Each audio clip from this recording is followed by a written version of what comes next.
This is a weekly series, 午间中文, a read aloud of poems, mostly Chinese poems, that we started in early April, a response to COVID-19 as a way of connecting with our students, and of course, to welcome new friends who are interested in Chinese language and culture, and also perhaps literature, history, and the overall culture in general. The world is changing so rapidly that it can literally take people's breath away. I just want to say thank you to all of you joining us today for the first time, or many times since we started this series, as being curious and showing interest in learning a language and culture that's not your own. It's already one step ahead for building a better understanding of others. That's a start for a more thoughtful world for us all.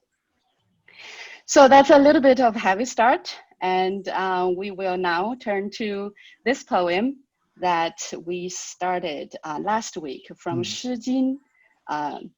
Just one second, let me show my screen.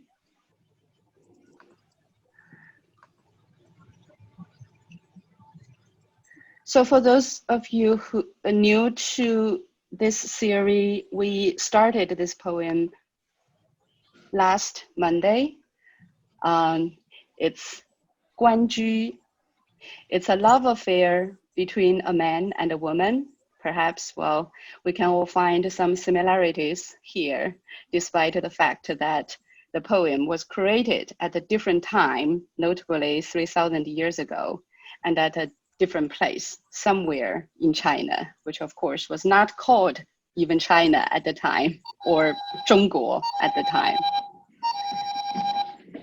As a reminder, for the general read aloud session, if you could mute yourself so that, well, we can have we don't have the background voices. And as usual, as I mentioned, we will have breakout sessions, so please check the chat box for instructions to indicate your language levels. And this session will be recorded and uploaded to our YouTube channel for future reference. So now let's get started. As I mentioned, well, this is the poem 关雎 that we started reading last week from the Book of Songs, 诗经, compiled by Confucius around 5th century BC, and the first literary collection of poetry in Chinese, often viewed as the fountainhead of Chinese literature. At the read aloud session, please read after me. You can try to copy the pronunciation as close as possible. So, 关雎.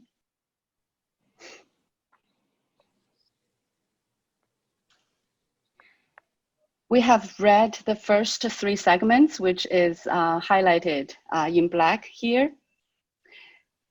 I will give just maybe 1 minute so that, well, you can see, also digest the English meaning of it. One part of this series is really get familiar with some of the forms that's in literal or literature, in Chinese literature, as also we can practice pronunciations together.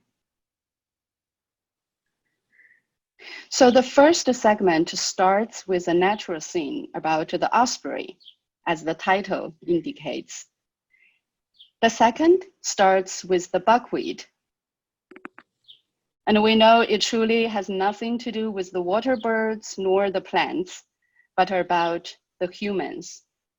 Love affairs between men and women.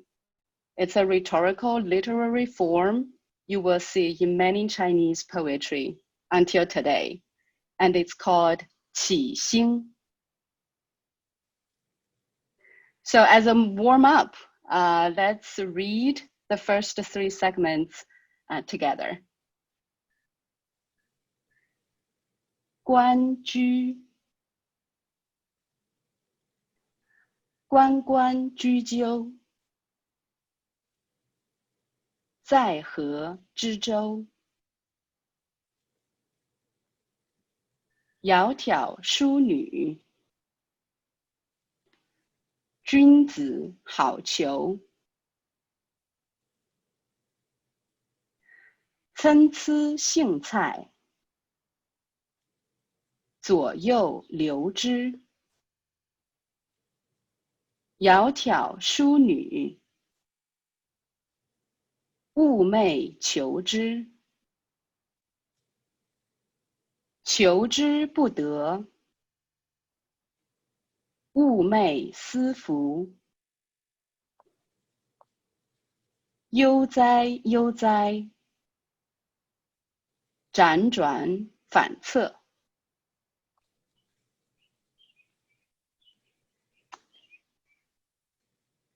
So the end of the segment 3, we know that the man is in a state of anxious and frustration to win the heart of the elegant lady.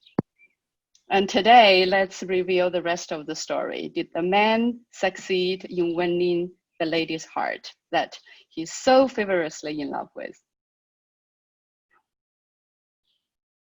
First, just an overview. This is the rest of the story translated. Still, the question, did he succeed?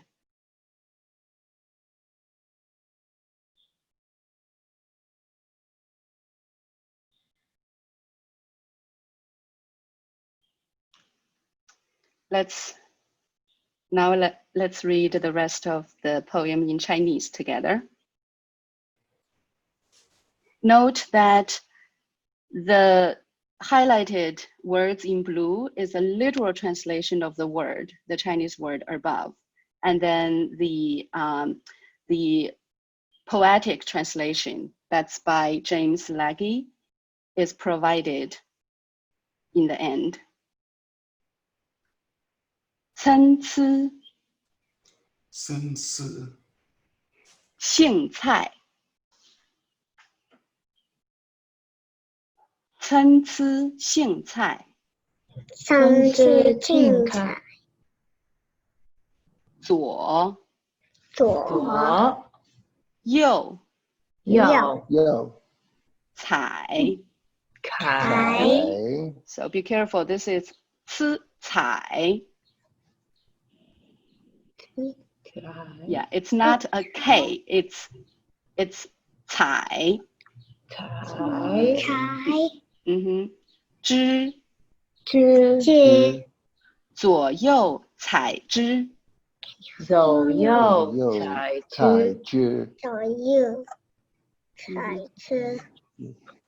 Very good. 窈窕淑女，窈窕淑女，琴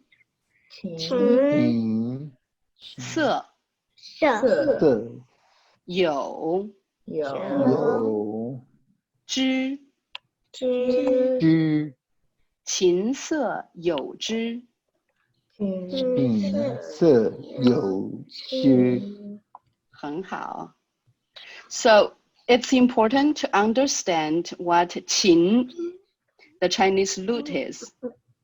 Not just for understanding the poem, but also it's a very special instrument in Chinese culture. In fact, it doesn't really look like a lute. In Western musical tradition, it's a 7-string zither that the body is made of certain types of wood and the strings were once made of silk. And this is a qin from Ming Dynasty, 17th century, that's on display now at the Met, the Metropolitan Museum of Art. Similarly, se is another musical instrument with a history of over 3,000 years. And this poem, Guanju, in fact, provides the evidence of the existence of qin and se in China's history. Qin and se together not only refer to two instruments often paired together for beautiful music to be heard, but also symbolize the ideal of marriage with harmony, a harmonious union between two individuals. So now we have qin and se in this poem. Perhaps it provides some clue of whether the man has succeeded in courting the lady. This is a contemporary ensemble by a group of young musicians in Shanghai, China, with all ancient Chinese instruments playing a reimagined Tang Dynasty music in the costume from the time period, which is roughly from 7th to 10th century. You can see qin is in the middle here. And there's another instrument looking like se, but it's actually a different one because se has ceased to exist after a while. But this instrument, zheng, in today's China, often paired up with qin and some other instruments.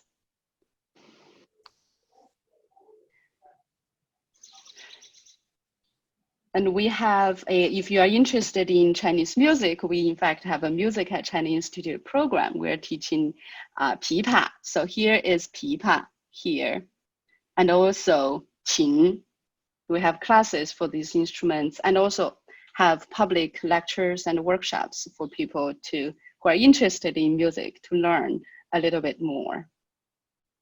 So there is a link there if there's time in the breakout session. Our co-hosts will perhaps can share the music, what it would sound like in today's reimagined ensemble. So let's continue the poem, the last segment. 参差荇菜 参差荇菜 左右帽之左右帽之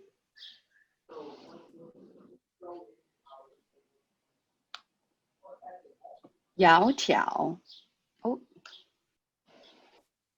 淑女 窈窕淑女 钟鼓 乐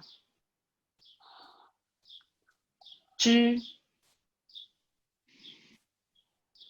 钟鼓乐之 You probably have guessed, well, we have two other instruments that I will talk about just briefly. 钟 and 鼓 are both very important ancient instruments. You can see that they already existed at the time when the poem was composed. The set you are looking at right now, possibly a replica of a complete set unearthed in 1977 in central China. These are bronze bells made from 5th century BC. Musically, they are brilliant, as not only the art form is astonishing, so as the techniques. Each bell can perform major and minor sounds of a note, depending on the specific spot being struck. Different from qin and se, which are more personal, zhong and gu often are used in state rituals. For example, this set we see here is from the tomb of Marcus Yi of Zheng Kingdom from 5th century BC. Not the usual type of instrument for average household. So going back to the original question, whether the man has succeeded in courting the lady. What's the possible interpretation of these important formal instruments mentioned here in this very last line of the poem? Let's take another look of the entire poem again. Note the repeated phrases and the rhythm. That's what we can feel as well we read it aloud. Since it was composed as lyrics of a song once sung by the people in the South. The unusual 4-character composition for each line, 关关雎鸠, 4 characters, 在河之洲, 4 characters. This form, in fact, is largely abandoned in later classical Chinese poetry.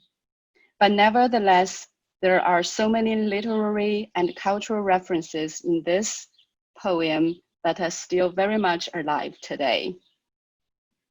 As well highlighted, it's just some of them.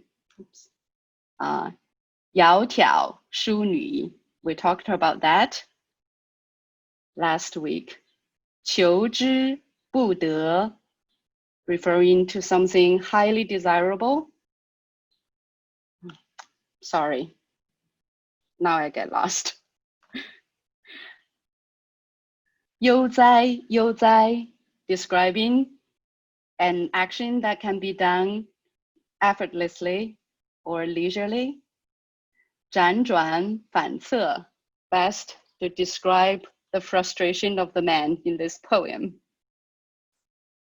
And we also have 琴 and 瑟, 钟 and 鼓, referring to the cultural references here.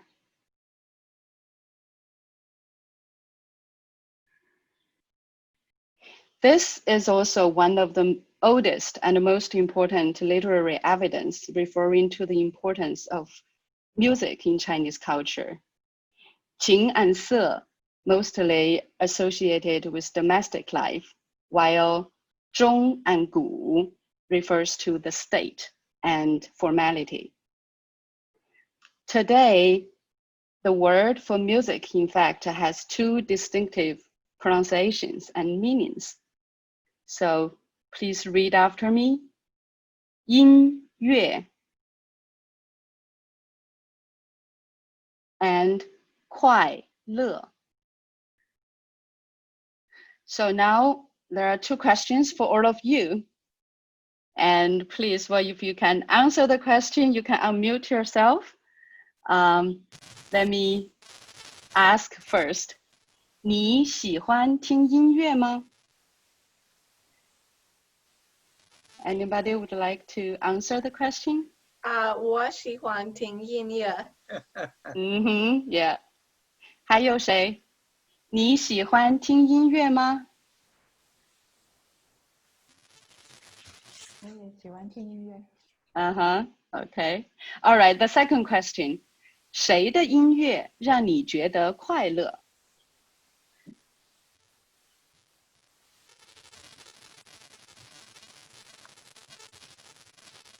谁的音乐让你觉得快乐？ Anyone wants to answer? Again, Robert? 邓丽君而且歌郎，你知道歌郎？我还不知道歌郎。Yeah， 对啊，是 Grace Chang。台湾人。好的。还有谁？谁的音乐让你觉得快乐？ Does not have to be Chinese music. 我希望一个来自于福建的音乐，这个音乐叫南管，是一个传统福建的音乐。南管音乐，是的，是的，所以可以说南管音乐，听南管音乐让我觉得快乐。对，听南管的音乐让我感觉非常快乐。很好，很好。好的 ，So this is our contact information, and feel free to let us know if you have any feedbacks. And next time it's another Monday, next week. And now I would invite Yanjie to start the breakout room, and we can have a few minutes to have more small group practice. 谢谢